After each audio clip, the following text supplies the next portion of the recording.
Thank you for joining me in Stepping Up to Your Potential. I'm Sandra Robinson. My mission is to inspire you to step up so you can grab the life you've always dreamed of. I believe that humans are amazing creatures with limitless potential, but too often we settle for average. You are not average. Don't settle and never stand still. Live boldly and step up. Join me on this journey of self-discovery and self-mastery. Express the amazing you that is already inside. Stories guide everything. Today I'm going to build on the ideas from the Developing Your Observer Self episode. I talked in that post about reacting the way that we do because of the stories that are going on in our heads. Another more common way of phrasing this concept is that we react the way that we do because of our interpretation of events and actions. But what guides our interpretation? That would be our underlying story. I've found that most people are completely unaware of just what those stories are, or even that they have them. Some folks are actually angered by the idea that behind their interpretation is a story, because in their view a story is made up. And of course, nobody's guiding principles are made up. But that's not at all what a story is. A story is just a narrative which creates a framework of understanding. How accurate or true or made up that narrative is has nothing to do with the fact that the narrative exists. If you're feeling a reaction to this idea that stories are guiding your decisions and responses, take a moment to examine exactly what is prompting this. You can learn some valuable things about yourself. Stories are the foundation for our idea of how the world works. Guess which version of you came to these conclusions of how the world works? I hope you said the child version of me, because that's exactly right. Almost all of our ideas regarding how things are were decided long before you reached adulthood. In most cases, long before you reached 10. See, the child's job is to learn how to navigate through life in order to survive. A child must do this quickly because a baby is pretty helpless to go hunt food, build a fire, make clothes, or fend off predators. Being able to do those things often takes years. So how does a child survive in the meantime? By very rapidly figuring out how best to get those things from the adults around them and in the culture and family that they find themselves. This is where the child begins to put together the stories for what works to survive and what doesn't. That narrative may or may not be accurate, but it only remains active if it is a useful one. What's an example? A baby cries and gets attention, food, cuddles, diapers changed, etc. So baby very quickly figures out cry equals attention. An argument can be made for instinct here, but let's move forward a few years. A baby is now a young child. Do you think the story of cry equals attention has altered? I have certainly seen plenty of children crying to get attention. Heck, I know plenty of adults who do this. That story is still in play because it's getting reinforced every time it's invoked. What other stories can you think of that your young child self might have decided is how the world works? These are the stories, ideas, and interpretations which are so deeply embedded in the concept of self that it will likely be difficult to spot them without a great deal of help from your observer self or possibly even emotionally savvy friends. Bear in mind, so far I've only touched on the individual stories, but there are bigger stories, familial and cultural stories that we absorb as kids and don't have the capacity to examine objectively.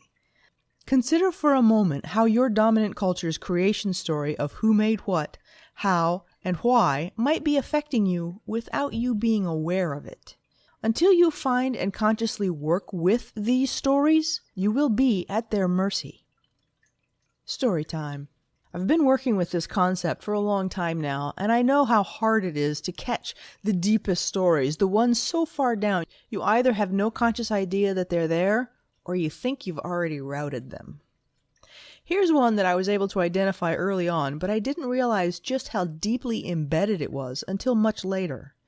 In my family, the Victorian idea that a woman should be frail or sickly in order to be really appealing is very strong. I recall as a teenager seeing one of my wheelchair-bound aunts happily basking in the generous and constantly tender attention of her husband. Many of the other women in my family would comment favorably on this situation, and I remember being so envious of her. Was this an isolated incident in my family? No. My grandmother was a very sickly child, and as an adult had a bevy of issues, all of which were supported with care and loving attention. Is it particularly shocking that a child watching this might think that in order to get that kind of attention, they too must be sickly, if not sickly, at least injured? Remember here, child mind logic is not adult mind logic. Do not use the same measuring stick for a child's conclusions, even if they are your own child's conclusions, that you would for an adult. That's actually why we're doing this. Pull those stories up and update them. Look for the language that slips in. My grandmother, for example, was constantly talking about the laundry list of ailments she suffered, and she treated it like a competition. If you dared complain about a physical ailment, she was guaranteed to top it, as if by being the most sickly, she won. So I grew up steeped in this unhealthy notion from all sides. Once I saw it, could articulate it, suddenly I saw it so much more clearly and wanted no part of it. I have done a lot to step away from it and thought that I had succeeded, until one day I mentioned having a headache, and the person I was with was not only completely unsupportive, but rather dismissive. The level of emotional betrayal that flashed through my system brought me up short. Now, this is not about the reactions of someone else. It's about my own. That flash of betrayal was my waving red flag that I had more work to do on this particular story. It was far deeper in me than I thought. Can I ever truly get rid of it? I'm not convinced I can, but I can create alternatives and start reinforcing those. The point. There isn't a single thing that you do or an interpretation you have which is not guided by some story somewhere within you. Is it bad that we have stories? No. Stories are our guiding principles which tell us how to act, who we are, what is acceptable behavior, etc. Stories will always be there to guide us, to warn us, to defend us, to spur us to action. By calling this fact into conscious awareness, what I'm trying to relay is that those stories can either be consciously adhered to or changed. Like my family story of only the sickly women being worthy of love. That's a damaging story, and I do not want that story subtly guiding anything about my life. I sure as heck don't want that story passed on to the next generation. But if I am unaware that it's even there, well, then I don't have the choice. So how can stories be identified? Is it really going to surprise you if I reply, start paying attention to your responses? I hope not, because that's the answer, and I say it often. Pay attention to yourself. Be curious. Ask yourself, now, why am I feeling like that in this case? Probably the best place to start is to look at situations with high emotion, especially any sense of betrayal. That's an immediate story-violated response. Anger as well as fear can also be. But remember to look for senses of that is right when stories are affirmed. While we're paying attention to the emotional reactions, also start listening to the words used within your own head. Where do words like those people or it's just not right or that's offensive, etc. pop into your head? These types of words and phrases are also guides that you can use. The more you practice paying attention, the more effective they will be as guides. My mom made a comment once that when she had ankle surgery and I didn't hover over her and do more to take care of her, that it made her feel like I didn't love her. Whoa. Talk about a direct expression of the story, sickly or injured equals love and attention. So listen to the word choice. They'll tell you far more than most folks think. Not only about your own stories, but about the stories of those around you. If you want to start catching some of the cultural stories that might be influencing you, then I suggest begin by watching shows from other cultures. I was able to start identifying all kinds of cultural narratives just by watching BBC, a culture close to my own, but different enough that some of the interactions jarred me into awareness. If you find yourself having trouble starting, then begin with your reactions to the statements I'm going to share in a bit. Pick one that really has an obvious response for you and start looking at it. I will warn you, it's generally not pleasant to do this sort of examination, especially at the beginning. It's why so few people are actually emotionally aware of themselves. But I'll say again, you are not average. You can do this. So let's take a peek at your idea of the world out there. As I make a statement, practice using your observer self to monitor your emotional responses. Let them happen and observe. Remember, we're building emotional awareness, not more brain awareness.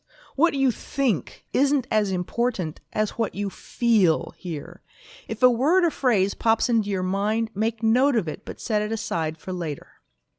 Okay, here we go. The world is a scary, dangerous place. I am small and insignificant. I am fully capable of handling anything that comes my way. In general, people are good. Parents shouldn't outlive their children. Now, I can go on, but I hope at least one of these got enough of an emotional response that you can start on it. Whether that response is a sense of agreement or a sense of violation doesn't matter. That you were able to feel and recognize that response is what matters. This is what you're paying attention to. This is what you're looking for. Emotional awareness is all about a willingness to see, paying attention, and practice. The more challenging a situation is, the more you stand to learn from it. So that's all I'm asking of you with this particular post. Be aware of your own stories, even if it's just to start by recognizing that you have them. The more you learn, be aware of which stories are being triggered by which situations. Is it a story you want to keep? Or should that story be changed? By extension, be aware that everyone else has their own stories. Even shared cultural stories are influenced individually. If someone is acting or reacting in a way that baffles you, then I hope your observer self can spring into action enough to cause you to wonder, what story are they reacting to? The job of the observer self is to guide you into a better understanding of your own emotional landscape and, by extension, other people's. Understanding the stories that you, in some form or other, accepted as true enough to help guide your life is perhaps one of the biggest tools in your stepping up to your potential emotional awareness arsenal. Next up, we'll be taking a look at projections. TLDR. Stories are the core guiding principles which determine how we interact with life, the world, ourselves, and those around us. Most of the time, we are completely unaware of this, and thus at their mercy. Step up to understanding with these tools. I hope you found value in today's episode. You could really help me out by liking this or subscribing to the podcast. The more likes and subscribers it gets, the more the word about stepping up to your potential spreads. This podcast is available through iTunes and Stitcher, and each episode is also transcribed and available in print format on my website at sandrarobinson.com. Leaving a review or a comment at any available location would leave me ecstatic. Until next time, always remember, live boldly and keep stepping up. You got this.